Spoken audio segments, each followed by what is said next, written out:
Making James' order. He ordered a 16-ounce Midsummer's Night and a 16-ounce Midnight Bourbon Candle. This is how you do it from start to finish. The first thing you want to do is you're going to want to melt the wax. As soon as the wax starts melting, you want to put a thermometer in the pot.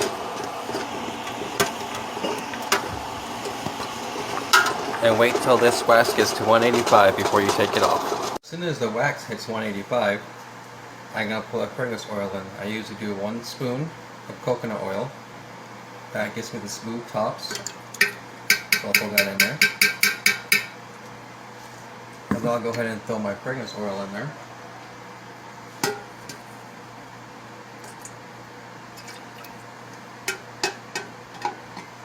And then I want to stir it for 2 minutes.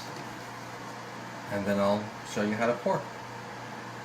So as soon as the wax cools to 135, which we're like, it's time to pour.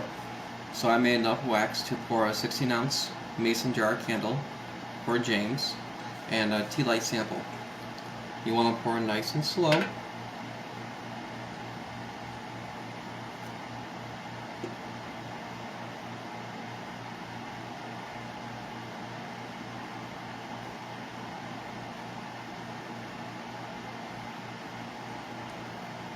You usually fill up till the bottom of the twist where you put the lid on.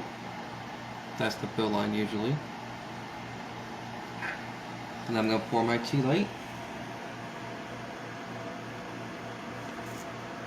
Awesome, thank you so much. So it'll take about 2 hours to dry. As soon as it dries, we'll come back and I'll show you the product. Thank you. Hello everyone, this is the finished product of James' order. This is the Midsummer Night. It's ready to go.